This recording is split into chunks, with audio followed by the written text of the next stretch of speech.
Bonjour à tous et merci de nous retrouver sur le plateau d'Un cœur qui écoute, votre émission de spiritualité. Aujourd'hui, nous avons la chance de recevoir l'archiduc Imré de Habsbourg-Lorraine. Bonjour Imré. Bonjour. Alors vous avez 33 ans, vous êtes marié et père de 3 petites filles. Vous vivez à Genève et vous y travaillez comme conseiller patrimonial. Vous vous êtes aussi engagé auprès de Guillaume d'Alençon dans les accueils Louis et Zélie, des centres d'orientation familiale ouverts à tous, jeunes, couples, célibataires, personnes âgées, catholiques, pas catholiques. Vous allez nous parler de tout cela dans un instant, le temps de nous lire un extrait de texte de votre choix. Volontiers. Alors j'ai pris un texte de Jean-Paul II, une personne que j'admire beaucoup, un message adressé aux jeunes en août 2000, pendant les JMJ. C'est Jésus que vous cherchez quand vous rêvez de bonheur. C'est lui qui vous attend quand rien de ce que vous trouvez ne vous satisfait. C'est lui la beauté qui vous attire tellement. C'est lui qui vous provoque par la soif de radicalité qui vous empêche de vous habituer au compromis. C'est lui qui vous pousse à faire tomber les masques qui faussent la vie. C'est lui qui lit dans vos cœurs les décisions les plus profondes que d'autres voudraient étouffer. C'est Jésus qui suscite en vous le désir de faire de votre vie quelque chose de grand, la volonté de suivre un idéal, le refus de vous laisser envahir par la médiocrité, le courage de vous engager avec humilité et persévérance pour vous rendre meilleur, pour améliorer la société en la rendant plus humaine et plus fraternelle. C'est sûr qu'on lit ce programme-là, vaut mieux être avec Jésus parce que Il vaut mieux. l'échelle est un petit peu haute. Pourquoi ce choix de texte ? Alors, ça m'a été transmis par ma femme, qui m'a dit « Tiens, regarde, c'est un beau texte ». Et je l'ai lu et ça m'a tout de suite marqué. Déjà la cadence, que je trouve très intéressante. Ça commence par « C'est Jésus qui », et puis « C'est lui qui », Il y a vraiment, on sait de qui on parle. Et je trouve que c'est un texte qui parle au cœur très directement de ces jeunes qui étaient là sur la place en écoutant le pape. Ça parle aussi d'une soif d'absolu. Il le dit dans la première phrase, hein, c'est Jésus que vous cherchez quand vous rêvez de bonheur. Je crois que tout le monde a cette soif de bonheur. Et le problème aujourd'hui, comme dans le passé, c'est qu'on met un petit peu tout dans ce bonheur. Et souvent, on est à la recherche de choses éphémères, de choses qui passent, alors que le vrai bonheur, c'est le Christ lui-même. Alors vous parlez de votre épouse, vous êtes marié depuis 2012 ? Depuis 2012, exactement. 2012. Ça s'est fait vous avez rencontré votre épouse comment ? Alors, je l'ai rencontrée à Washington, D.C., très belle ville, et je suis parti en 2010 pour faire une expérience dans le domaine politique, social, économique. Et je devais partir 3 mois, ce que j'ai aussi fait, pour vite revenir en Europe. Donc c'était pour moi vraiment une expérience professionnelle. Et j'ai rencontré ma femme. Donc c'était vraiment inattendu, mais voilà, un beau cadeau. Il y a Jean-Paul II un petit peu en lien aussi avec soit cette rencontre, soit votre messe de mariage ? Alors, Jean-Paul II indirectement, je dirais plutôt mon arrière-grand-père, mes arrière-grands-parents, en fait, donc l'empereur Charles et l'impératrice Zita. J'ai rencontré mon épouse le 21 octobre 2010, et c'est la fête, justement, du bienheureux Charles. C'était aussi les 99 ans de leur mariage à eux, puisque Jean-Paul II, qui a béatifié mon arrière-grand-père, a choisi le 21 octobre comme étant la date de leur mariage. Donc, souvent, c'est la date de la mort ou de la naissance. Là, c'est la date du mariage. Donc c'était vraiment un clin d'œil. Voilà, un gros clin d'œil. Un gros clin d'œil, surtout qu'elle avait déjà une dévotion à mon arrière-grand-mère et avait entendu qu'un descendant venait à la messe et qu'il allait dire quelques mots après la messe. Et donc elle s'est dit, bon, premièrement, c'était sa paroisse, mais en plus, elle s'attendait à un vieux monsieur qui allait raconter plein d'histoires. Et en fait, pas tout à fait. Et donc on s'est rencontrés après la messe et on a passé un très bon moment. J'ai dit aussi que je ne connaissais pas grand monde ici à Washington et que j'étais vraiment heureux de rencontrer toutes ces personnes. Il y avait plus ou moins 400 personnes de la paroisse. Et elle, avec son groupe d'amis, sont vraiment devenus des amis proches. On a vu qu'on partageait beaucoup de valeurs et de principes forts et importants. Pas que je ne le trouvais pas en Europe, mais c'est vrai que ce qui m'a marqué, c'était cette foi authentique qu'elle avait. Et je voulais vraiment me lancer dans cette aventure avec elle. Alors, elle est américaine. Elle est américaine, exactement. Et elle a traversé l'océan pour vivre avec vous. Oui, c'était pas évident. C'était une grosse décision pour elle. Elle avait beaucoup d'amis aux États-Unis, beaucoup de famille, un travail. Elle était dans la communication aussi pour un diocèse. Et on s'est retrouvés d'abord en Belgique, à Bruxelles, et puis à Luxembourg, et ensuite en Suisse. Donc que des petits pays comparés aux États-Unis. Mais voilà, elle s'y est faite, elle s'est intégrée très rapidement. Elle a un esprit qui est aussi très, très ouvert, dans le bon sens du terme, et donc ça lui a plu. Alors vous, votre héritage familial fait que vous n'êtes pas non plus aujourd'hui complètement de ce pays-là ou de celui-ci. Vous vous sentez plutôt européen, dites-vous ? Oui, absolument. Je me sens vraiment européen. Ça serait dur pour moi de choisir un pays. Donc je suis de nationalité luxembourgeoise. Je suis né en Suisse. Mon père est austro-hongrois, donc ça touche pas mal de pays d'Europe centrale. Mais il est né en Belgique. On a beaucoup de sang français. Je crois que c'est d'ailleurs le meilleur, hein, je dis ça. C'est sûrement le meilleur. En tout cas, on se sent très européen dans la famille, absolument. Et quelle Europe ? Alors ça, c'est une bonne question, c'est une vaste question. Effectivement, il y a plusieurs conceptions qu'on peut avoir de l'Europe. Pour moi, je suis attaché à une Europe unie et fraternelle. Je pense que c'est fondamental. Une Europe qui respecte les différences et les particularités de chaque pays, de chaque région. Donc en fin de compte, une Europe qui est basée sur le principe de subsidiarité, qui est d'ailleurs inscrit dans le traité de Lisbonne, mais peut-être pas toujours appliqué, ou pas assez. Je pense qu'une des grosses revendications du moment, avec des mouvements populistes, j'aime pas tellement ce mot populisme, mais il y a des revendications qui sont aussi légitimes et qu'il faudrait écouter plus, au lieu de juste les mettre de côté. Et de se dire, il y a peut-être une troisième voie entre des penchants populistes qui pourraient dévier vers du nationalisme, où c'est le repli sur soi-même, et ça c'est dangereux. On l'a connu à travers le XXe siècle. Et l'autre voie qui est de dire, il nous faut une Union européenne toujours plus forte, toujours plus imposante, caractérisée un peu par Bruxelles, par la bureaucratie.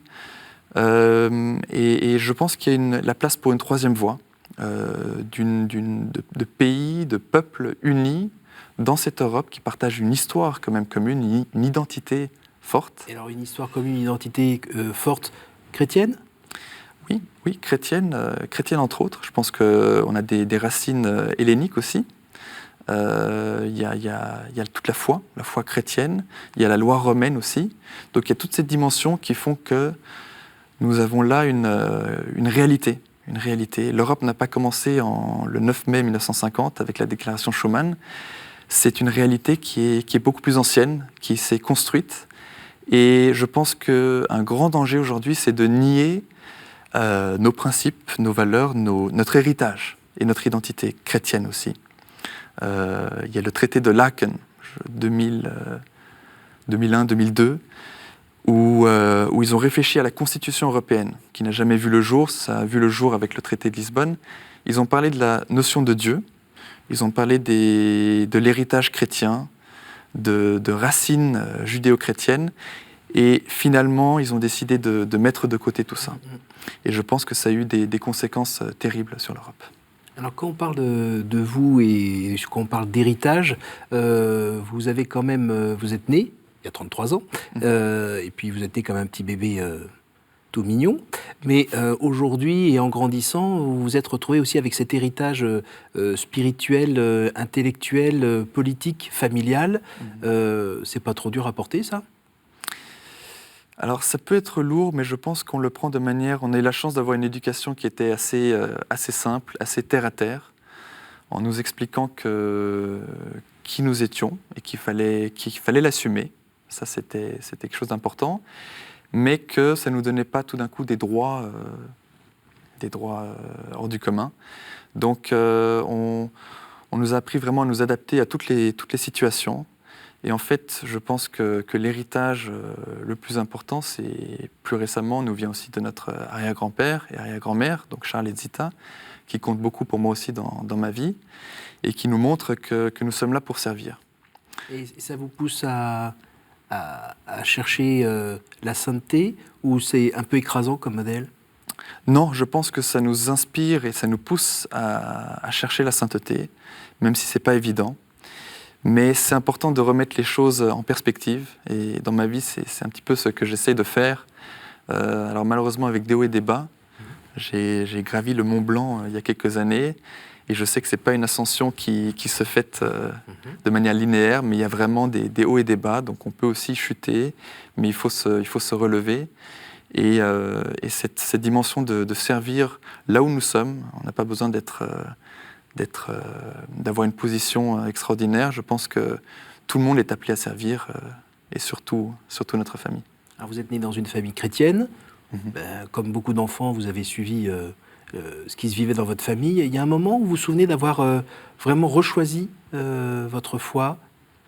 Alors, je situerai ce moment aux alentours de mes 18 ans, où j'ai pris un petit peu mon envol géographique. Donc j'ai quitté la famille pour aller étudier à l'université de Saint-Gall, donc de l'autre côté de la Suisse, dans la partie germanique. Et c'est vrai que là, j'avais moins le regard familial, en me disant qu'est-ce que je vais faire le week-end, est-ce que je vais continuer à aller à la messe, est-ce que je vais participer à la prière de famille. La grâce matinée le dimanche, c'est pas mal, hein? C'est pas mal, exactement. Il y a des messes un petit peu aussi plus tard. Mais ce qui était important pour moi, c'était de vraiment me poser la question, est-ce que je veux continuer? Est-ce que je le fais seulement parce que c'est un devoir, ou est-ce que ça compte vraiment pour moi? Et la réponse était que ça comptait pour moi. Donc la messe est devenue en fait un moment encore plus important, y compris en semaine, la prière quotidienne. Et voilà, toujours se poser, mettre les choses en perspective et se dire un petit peu pourquoi sommes-nous ici? Parce qu'il y a moyen de se perdre très rapidement, en fait. Alors, le fait de chercher d'aligner tout ce qu'on fait en direction de la sainteté ou du ciel, ou en tout cas d'une vie chrétienne, fait que là, par exemple, vous travaillez dans la gestion de patrimoine, le conseil en patrimoine. Conseil en patrimoine, oui. Voilà. Et là, comment vous avez réussi à mettre un petit peu de christianité là-dedans? Oui, alors on fait effectivement du conseil en patrimoine. Ça veut dire que on conseille des fondations, des congrégations religieuses, des familles privées dans la supervision et dans le contrôle de leur patrimoine. Donc ça veut dire qu'on va donner une opinion objective de la qualité de la gestion. Donc on ne fait pas de gestion en direct. D'accord. Et en fait, sous l'impulsion de nos clients, on a vu qu'il y avait une aspiration à investir de plus en plus en adéquation avec nos convictions et nos valeurs. Donc, ce qu'on appelle la finance éthique? La finance éthique, exactement. Alors le mot éthique est toujours un petit peu dangereux, on y met un petit peu tout de nos jours. Ici, dans ce cas, c'est vraiment essayer de mettre la doctrine sociale de l'Église au centre de la finance. On a rencontré aussi des prélats à Rome, dont le cardinal Turkson, qui est très engagé là-dedans, et qui pousse maintenant tous les catholiques, alors les institutions catholiques, mais aussi tout catholique et toute personne de bonne volonté, à vraiment être sensible à cette dimension éthique en finance. Et donc on le fait par plusieurs biais, par le biais de fonds d'investissement, où on a la casquette un peu extra-financière. Donc on va regarder les critères de sélection. On va d'une part exclure ce qu'on n'aime pas. Pour donner quelques exemples, c'est tout ce qui est armes controversées, tout ce qui touche au secteur d'addiction, pornographie, jeux d'argent, tabac, alcool. Alors il faut mettre le curseur, parce qu'il n'y a rien contre un bon vin ou une bonne bière. Donc il faut le faire de manière incarnée. Il faut avoir une approche intelligente. Tout ce qui touche à la dignité de la vie, qui enfreint la dignité de la vie. Ça, c'est très important. Et c'est là où on essaie de se démarquer un petit peu de une industrie ISR, investissement socialement responsable, où il y a un aspect commercial assez fort. Oui. On essaie un label, on essaie de se démarquer, même si le côté commercial est important aussi, mais de se démarquer en disant l'éthique va être rigoureuse. Et puis il y a cette partie inclusive où on essaie de choisir des titres de sociétés qui font le plus d'efforts. Donc surtout pas être seulement dans l'exclusion, mais aussi ceux qui font le plus d'efforts, et puis l'impact social est très important. Et si vous regardez des des énormes boîtes comme, je sais pas moi, au hasard, L'Oréal. Mhm. Pour scanner tout ce que fait L'Oréal, forcément, il y a un moment où on va trouver quelque chose qui colle pas tout à fait à votre souci éthique. Donc, pour le 0,02% qui déraille, on le met sur le côté ou bien on prévient et les gens après voient ce qu'ils font? Non, c'est une très bonne question. Justement, le but de cette approche, c'est que ce soit une approche incarnée. J'aime bien ce mot parce que ça veut dire qu'il faut être dans le monde, mais pas du monde. On ne peut pas tout exclure parce qu'on trouvera toujours des sociétés, on trouvera toujours la petite chose qui va nous embêter, où on sera tenté de dire bon, on l'exclut. Je pense qu'il faut avoir une approche intelligente et se dire et mettre le curseur. Il faut s'accorder avec les investisseurs, donc on n'est pas les seuls à choisir. On va prendre aussi l'avis des investisseurs d'un comité scientifique. Il peut y avoir un prêtre, un philosophe, un médecin qui vont nous donner leur avis. Et faire un petit peu au cas par cas. Donc dire, par exemple, une pétrolière, bon, on aime ou on n'aime pas le pétrole, pour le moment on est plutôt dans la protection de l'environnement. On peut soutenir ceux qui font le plus d'efforts, puisqu'on conduit tous encore notre voiture. Donc ça serait un petit peu hypocrite de dire on exclut tout. Donc c'est un petit peu l'approche. Alors vous êtes là aussi en tant que vice-président de l'association Accueil Louis et Zélie. Qui a été lancé en 2015 par Guillaume d'Alençon. Aujourd'hui, il y a à peu près 14 implantations dans toute la France. Alors, 2 questions. De quoi s'agit-il et pourquoi vous êtes allé vous mouiller votre chemise là-dedans? Alors, parce qu'à côté du travail et la famille, si on a le temps, je trouve qu'un engagement sociétal est fondamental. Et le domaine de la famille est un domaine que j'aime énormément soutenir. Je trouve que c'est fondamental. La société a besoin de cette cellule primordiale qu'est la famille. Et les accueils, c'est un sujet, un domaine qui me plaisait particulièrement. Je trouve Guillaume d'Alençon est une personne très engagée, qui a vraiment été visionnaire sur ce besoin. En fait, il a fait un constat tout simple, c'est qu'il y a une grande souffrance. Et plein de formes de détresse. Ça peut regarder les personnes âgées, les jeunes, les couples, les célibataires. Et le but de ces accueils, c'est vraiment d'orienter les personnes qui portent des souffrances, les réorienter vers des solutions. Donc c'est fait de professionnels et d'accompagnateurs bénévoles. C'est important cette distinction. Donc il y a un lieu. Il y a un lieu, exactement. Il y a un lieu physique. Voilà. Des horaires de bureau, j'imagine. Voilà. Et puis là, on est accueilli par des professionnels et des bénévoles. Exactement. Alors, dans un premier temps, des bénévoles, mais qui sont formés, oui. Et qui vont avoir une approche d'écoute. D'accord. D'écoute aidée au discernement, pas porter de jugement accablant. Souvent, c'est des personnes qui ont déjà une grosse détresse et ça ne sert à rien de rajouter une couche. Et donc, le but, c'est d'écouter, de réorienter. Alors, si la personne a des compétences pour faire une médiation dans le couple, par exemple lors de violences conjugales, les violences peuvent être physiques, mais aussi morales ou verbales. Il y a beaucoup de cas comme ça. Il y a des cas de femmes qui ont une grossesse difficile. Il y a toutes sortes de problèmes de solitude aussi. Et si ça dépasse les compétences de ces bénévoles, eh bien, il y a un réseau de confiance qui partage le même esprit, des médecins, des avocats, des psychologues, des exorcistes même, on a eu des cas comme ça. Donc il faut pouvoir bien s'entourer. Ça sert à rien de tout faire en interne, il faut parfois avoir un bon réseau de confiance où on peut réorienter les personnes. Alors l'idée, c'est d'accueillir la personne et ensuite de l'aider à se relancer dans la vie, à survivre. Voilà, c'est vraiment un accompagnement. Il y a une dimension financière aussi ou pas? Ou c'est juste du soutien psychologique, voire spirituel? Alors, c'est vraiment un accompagnement humain, je dirais. Donc, on accompagne la personne. Oui, on accompagne la personne sur toutes ces dimensions. Donc, il y a la dimension psychologique, c'est sûr. Il y a des personnes qui ont des troubles parce qu'elles ont été impactées par un événement. Et donc là, ça demande parfois un accompagnement professionnel aussi, avec un psychologue. Mais avec cette perspective chrétienne qui est très belle. Parfois, ça sera une dimension plus spirituelle, où on aura besoin d'un prêtre.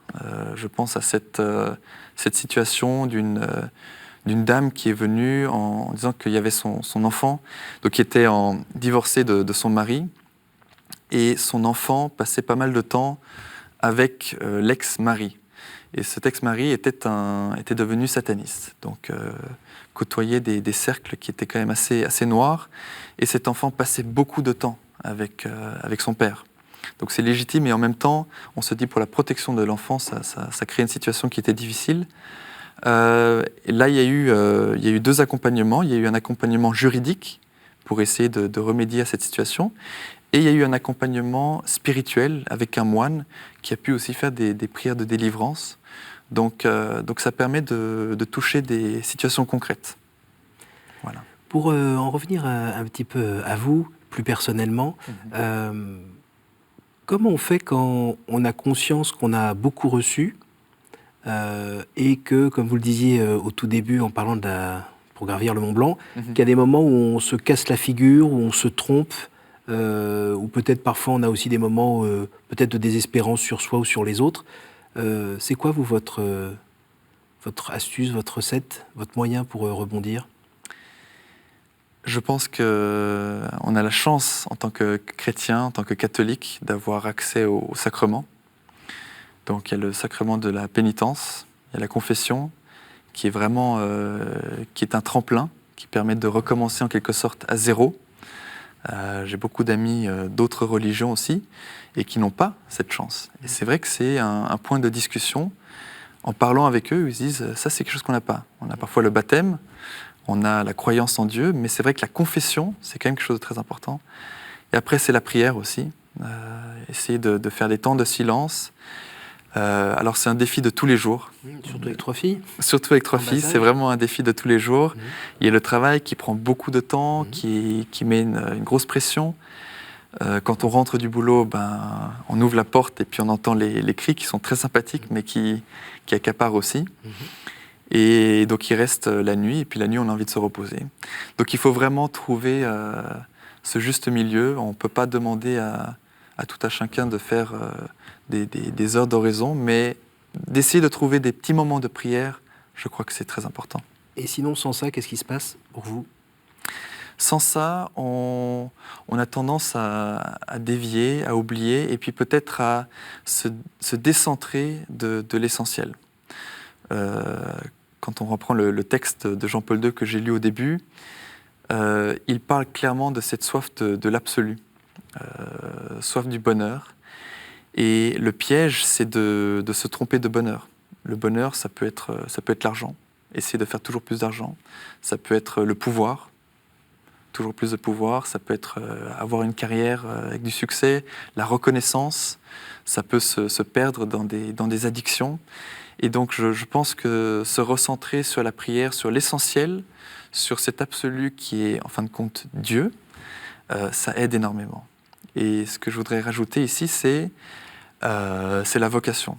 La vocation qui est en fait le chemin de sainteté. Alors pour moi, c'est le mariage. C'est un lieu qui n'est pas toujours évident. On dépeint souvent le mariage comme étant quelque chose de magnifique, alors ça l'est, mais c'est aussi un défi de tous les jours, et puis on en parle beaucoup avec mon épouse, et il faut s'entraider. Et j'aime beaucoup une phrase de mon arrière-grand-père, donc l'empereur Charles, qui est entre-temps bienheureux Charles maintenant, depuis 2004, et qui a dit lors de ses fiançailles à mon arrière-grand-mère, « À partir de maintenant, nous devons nous entraider à gagner le ciel ». Donc c'était vraiment, on voyait que tous les deux avaient cette aspiration, avaient cette compréhension que le mariage, déjà c'était une vocation, et donc un parcours pour devenir des saints, puisqu'on est tous appelés à la sainteté. Nous arrivons à la fin de cette émission. Je vais vous poser nos 3 questions rituelles. Quel conseil donneriez-vous à quelqu'un qui vous dirait « J'ai envie de rencontrer Dieu, par quoi dois-je commencer » Je dirais par le silence. Essayer de faire un petit peu de silence en soi et laisser parler le Seigneur. Et si une personne ne croit pas en Dieu, eh bien ça fait rien. Dieu croit en elle. Et voilà, il faut laisser une chance, il faut ouvrir son cœur.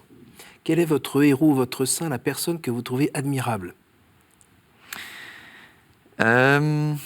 Alors j'ai envie de citer mon arrière-grand-père, mais ce serait facile. Je vais dire Saint Charles de Foucault, que j'admire beaucoup, pour son humilité et pour sa maîtrise de soi. C'était une personne en fait qui était très caractérielle et qui en fait est le prototype de la douceur. Donc il a toujours réussi à se maîtriser et je trouve que c'est magnifique et pas facile. Au jour du jugement, qu'aimeriez-vous que Dieu vous dise, Imre ?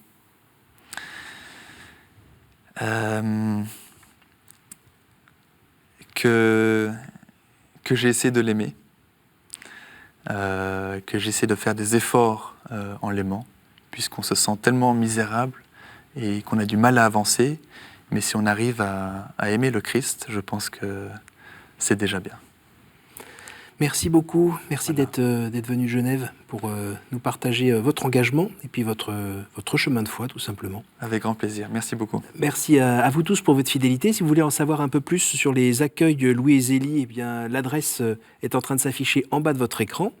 N'hésitez pas à partager cette émission autour de vous grâce à notre site www.ktotv.com. Merci et à la semaine prochaine.